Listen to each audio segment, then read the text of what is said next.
I'm Captain Lori, Tech Class of 2009, here today with Rich Ross. Given that there are more networks out there today competing for a relatively kind of static audience size, how has network strategy changed, and especially Disney's, in terms of their target audience being children?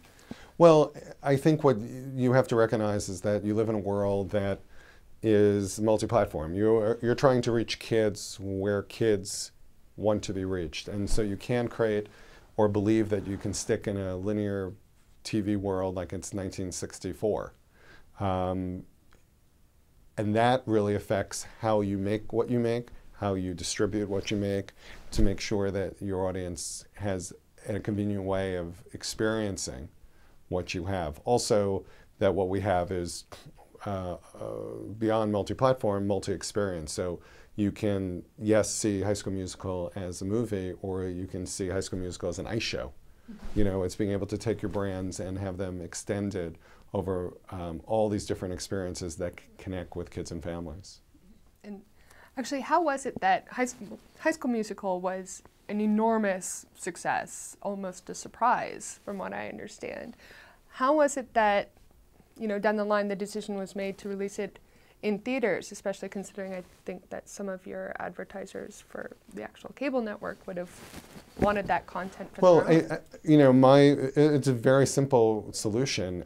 We were able to make 2 movies on a budget that made sense for our business. I really thought that there was a trilogy there, and the only way to get the talent was at a bigger budget, which necessitated a theatrical release. It's not a hidden secret, and it, you know, made sense, and it's almost made $250 million, and it's a good thing for our company. And we had to figure out a way to make sure that it connected back to the network, so we got a lot of exclusive footage and connection to it, and we're now writing High School Musical 4, so it keeps on going. Good luck.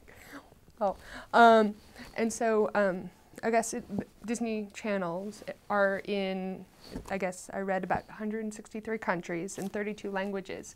Are the different, I mean, is the way business is done in different countries fundamentally different, and is the content fundamentally different, or is it relatively the same? The content is fundamentally the same. We work within the confines of any market where there may be quota regulations. Certainly we want to make original content that connects with the local viewer. Kids, I would say, are very similar, not very different. Hannah Montana is the #1 show in more countries than you can imagine. People connect with the characters and the stories, and if, as long as, you know, like for us, Disney is a family brand, and it's very important for families to be part of the actual content itself. Well, that plays very well. Certainly in markets, a family is even more important than it is in the States or Western Europe, like India or Latin America or Japan. So we do our share of local stuff, but it is, for the most part, you know, every kid in this world knows what High School Musical is as High School Musical, actually, not even translated. Is original content developed by Disney Corporation or its, you know, international subsidiaries for these international markets? Our Disney channels do it. We have a global group, regional groups, and local groups. So original programming, the lion's share of it is done globally out of the U.S., and then we do some of our regional work, like we have a regional office in Buenos Aires, or one of our most successful short-form series came out of Milano. So we do it all the different ways to be able to tap into local talent. Does that local talent ever then kind of like make their way to Hollywood? Well, actually, it does. We have a series that started, a short form series called Quelli d'Intervallo, started in Milano, and we loved it, and it started migrating, and we shot in Spain, Germany, England, and France. Then we shot it in Australia, Russia, China, Japan. We shot in the U.S. Actually, it's where Demi Lovato, who's one of our big stars, came out of. We shot in Texas, actually, in Austin, Texas. The star of the Italian version, his name is Jacopo, just did an episode, a guest star on Sweet Life on Deck, one of our hit series. And so it's a great opportunity to cross-migrate our talent, who certainly speaks English, if it's an English-speaking part, And he's also in the touring production of High School Musical in the market. So it's really a great opportunity for them to expand their wings beyond what they started with. Do you imagine that's going to be happening more and more? It will happen more and more. It's something that I believe a lot in. Our head of talent has met all the people at all the casts of that. We localize a lot of our music as part of our initiative to be able to support our properties like Camp Rock or High School Musical. Our talent people meet those people as well. Interestingly enough, a lot of people, when they sing in English, you know, you lose your accent and you sound the same, and you know, it sort of works. Does, I guess, the same thing happen with content for the web? Well, for the most part, our content for the web is just the content we create that we stream. We really don't do. We're lucky because in the States we don't have commercials, so we have a seamless 24/7 environment. So we do a lot of short form programming, which coincidentally enough worked very well for mobile usage or online usage, which is short, you know, anywhere from 1 to 5 minutes. So we already make that around the world because a lot of our networks are not commercial. So we didn't have to go back in and say, okay, now what do we do? We already had it. Okay.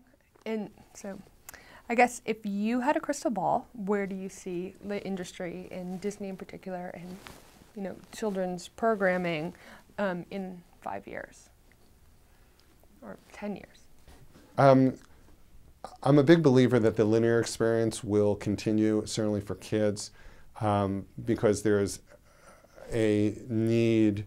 Kids' development, or you know, while they seem to multitask, there is somewhat of a linear experience of how kids like to watch something. Also, the kids, for social currency, it really matters what they watch and when they watch it.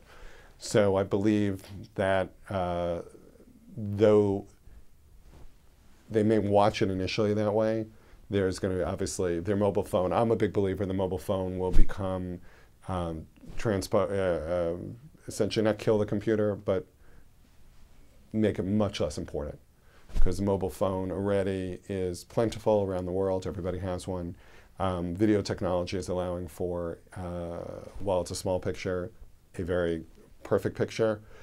It's mobile, so that it allows kids to take it into their room, which is personal, which is important. And we're already starting to see the beginning of it, but I think in 5 years, there's no doubt that a kid will look at their phone as their TV and not need a TV in their room or whatever. What is the biggest professional challenge you face right now? I would say the biggest challenge is running a global business and being able to focus on all the pieces of that puzzle concurrently. I mean, we are in a lot of countries. I have a staff of about 2,000 people, and when we're number one in almost every market we're in, and you need to be able to have a great group of people, focus them clearly on priorities, and it's on an exact science. So give people room to succeed and fail, learn from it, come back fighting, and figure out a way to be better. Okay. And then I guess our last question is, what advice would you have for someone interested in starting a career in your field? The advice is, and I give it all the time, is only go for it if you're passionate about it. Look for people, not places. I've been lucky, I met my boss because she came in early in the morning and had breakfast, and so did I, and I met her the first day of work, mind you. It's about the people, and I've been very lucky to have met people along the way that helped me go places. Names on doors and companies that you know are not why you should be there. You should be there because people seem to be people you can connect with and be mentored by if they care about you. And I think people get very hung up on things that sound good rather than what is good. And people are the best way to figure out what's good.